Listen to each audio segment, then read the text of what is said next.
میں مکہ شریف سے مدینہ طیبہ کی حاضری کے لیے جا رہا تھا تو ایک جگہ رستے میں رک کے نا، حج کے سفر پہ تھے ہم لوگ، تو رک کے کھانا کھایا تو کھانا اتنا اچھا تھا کہ میں نے کہا کہ ایک روٹی اور منگاؤ۔ کھانا کھا چکے، بل دینے کے لیے جب کاؤنٹر پہ ایک شخص پہنچا ہم میں سے، اس نے اس کو کہا کہ پیسے رکھ لو۔ کہنے لگا پیسے ہو گئے تمہارے۔ میں نے کہا کہ پیسے ہو گئے؟ کیا مطلب پیسے ہو گئے؟ ہم تو یہ 4-5 لوگ ہیں، ایک گاڑی کے مسافر تو یہیں بیٹھے ہیں، تو پیسے کون دے گیا؟ تو کہنے لگے صبح ایک شخص آتا ہے اور وہ پیسے دے جاتا ہے، کہتا ہے نہ صدقہ ہے نہ خیرات ہے، یہ ایک تحفہ ہے، بس جو میرے نبی کے شہر جاتا رستے میں مسافر ٹھہرے اسے میری طرف سے کھانا کھلا دینا۔ میرا دل چاہا کہ میں اس کے لیے دعا کروں کہ اس کا جذبہ، محبوب سے محبت، غلامی۔ میں نے کہا نام بتا دے۔ تو کہنے لگے، وہ شخص کہنے لگا، پاکستانی تھا، کہنے لگا اللہ کی قسم ہمیں بھی نام کا نہیں پتا۔ اس نے کبھی بتایا ہی نہیں، وہ بتاتا ہی نہیں، کہتا ہے بس جو تمہیں مسافر ملے نا، محبوب کے شہر جاتا اور جہاں رک جائے اسے کھانا کھلانا، میں اپنے محبوب کے مہمانوں کی میزبانی کرنا چاہتا ہوں۔ او خدا کے بندو، نیکی تو اس کا نام ہے۔ حضرت عبداللہ بن مبارک رحمۃ اللہ علیہ کوفے جایا کرتے تھے، رستے میں ایک سرائے تھا، آج کل ہوٹل ہوتے، اس موقع پہ سرائے تھے، مسجدوں کے ساتھ مہمان خانے بنے ہوتے۔ وہاں ایک نوجوان بڑا غریب سا، اس کا شوق تھا لوگوں کی خدمت کرنا۔ آپ جاتے تو وہ نوجوان رستے میں ملتا، آپ کی خدمت کرتا، پانی لا کے دیتا، پانی بھر کے رکھتا، وضو کراتا، خدمت کرتا۔ اکثر آپ علماء سے ملنے جاتے، علماء کوفہ سے یا کسی اور سفر پہ، تو اس رستے گزرتے، نوجوان بڑا اچھا لگتا۔ ایک دن آپ تشریف لائے، نوجوان وہاں نہیں تھا۔ آپ نے لوگوں سے پوچھا وہ کہاں ہے؟ کہنے لگے حضور غریب تھا، قرضہ بڑا چڑھ گیا، تو کسی نے مقدمہ کر دیا ہے، کوتوالے شہر گرفتار کر کے لے گیا ہے، اور وہ بڑا ہی پریشان ہے، جس کے پیسے دینے ہیں وہ بڑا سخت ہے، اس نے اسے بڑا تکلیف میں رکھا ہے اور وہ عذاب میں۔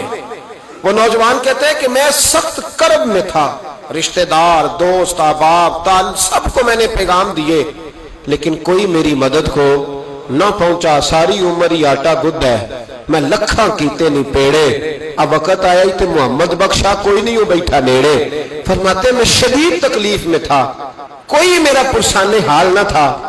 حضرت عبداللہ بن مبارک کو جب پتا چلا تو چپکے سے گئے، کوت والے شہر کو کونے میں بلایا، فرمایا اگر میں اس کا قرضہ دے دوں تو آزاد کر دو گے؟ اور تم بھی جانتے ہو اور سارا کوفہ جانتا ہے کہ جان بوجھ کے نہیں دبائے، مجبور ہو گیا ہے، غریب ہے، مہلت مانگ رہا ہے، میں دے دوں تو آزاد کا حضور آپ دے دیں، کر دیں گے آزاد۔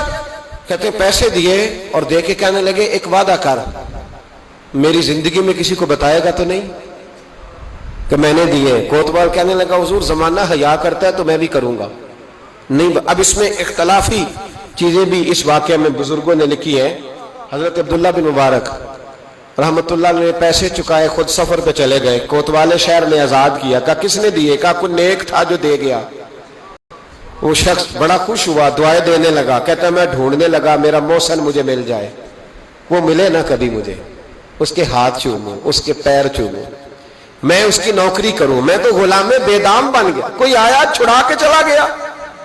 کہتے میں ڈھونڈنے لگا پر وہ ملتا ہی نہیں، بڑا ڈھونڈا، بڑا تلاش کیا۔ فرماتے ڈھونڈتے ڈھونڈتے تلاش کرتے کرتے عمر بیت گئی۔ جناب عبداللہ بن مبارک کئی دفعہ وہاں آئے تو وہ نوجوان کہتا میں نے بابے کو بڑی نصیحتیں کی، بڑی نصیحتیں کی۔ میں نے کہا حضور آپ بھی نیک ہیں، فلاں مفتی صاحب بھی بڑے نیک ہیں، پر نیک تو وہ تھا نا جو میرے پیسے دے گیا، میں انہی کو نصیحتیں کرتا رہتا، سمجھاتا رہتا۔ تو کہتے وہ مجھے کہتے دعا کر اللہ مجھے بھی ویسا بنا دے۔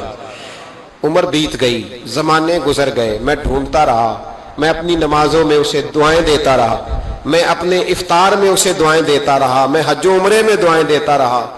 حضرت عبداللہ بن مبارک بوڑھے ہو گئے، ضعیف ہو گئے، گھر سے نکلنا چھوڑ دیا، علیل ہو گئے۔ کوتوالے شہر برسوں بعد وہ جس نے مجھے پکڑا تھا کہ کونے میں مل گیا، میں نے کہا تجھے خدا کی عزت کا واسطہ مجھے بتا دے میرا محسن کون ہے؟ تو کہنے لگا اس نے مجھے کہا تھا زندگی میں نہ بتانا۔ میں کیسے بتا دوں؟ کہا تیری مہربانی، تو کسی طریقے سے مجھے بتا دے۔ کہتے ہیں وہ شخص کہنے لگا یار تو ان سے کئی بار ملا ہے، میں نے اکثر تمہیں اکٹھے بیٹھے دیکھا ہے، تمہیں نہیں پتا؟ کہا نہیں کون ہے؟ کہنے لگے حضرت عبداللہ بن مبارک، وہی تھے جو تیرے پیسے چکا گئے۔ وہ شخص کہتا ہے میرے پیروں تلے زمین بھی نکل گئی اور جو لگا کہ آسمان بھی ہٹ گیا. میں دوڑا, میں اسے ڈھونڈوں, کوئی بیٹھا ہوا مجھے دور دعا دیتا. میں ڈوبتا ہوں سمندر اچھال دیتا. ماتے ڈھونڈتا, سر پٹ دوڑتا. میں دروازے پہ پہنچا. جب میں دروازے پہ پہنچا تو میں نے رش دیکھا, کچھ لوگ گھر میں آ رہے تھے, کچھ جا رہے تھے. میں نے دوڑ کے ایک شخص سے کہا, میں نے کہا عبداللہ بن مبارک علیہ رحمہ کہاں ہے؟ کہنے لگا پردیسی کہاں سے آئے ہو؟ میں نے کوفے سے آیا ہوں اور اتنا بھاگا ہوں کہ پیروں سے نکلتا ہوا خون بھی مجھے روک نہیں سکا, دیکھو زخمی آیا ہوں.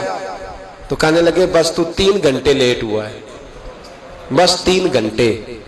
آج صبح کی آذان جب پڑھی ہے نا مؤذن نے, تو عبداللہ بن مبارک مسجد میں تھے, جماعت ہوئی تو نماز میں تھے, اور اشراق ہوئی تو نوافل میں تھے, اور پھر وہ گھر آئے ہیں. سر سجدے میں رکھ کے کلمہ پڑھا ہے تو روح پرواز کر گئی ہے.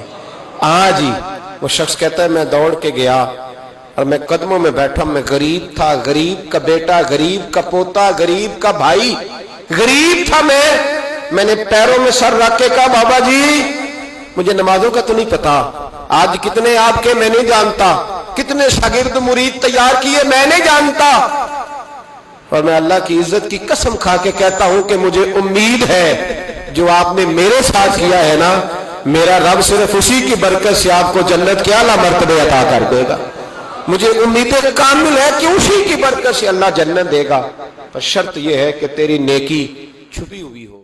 بدل دے میرا دل, بدل دے میرا دل, بدل دے میرا غفلت میں ڈوبا دل, بدل دے میرا غفلت میں ڈوبا دل, بدل دے.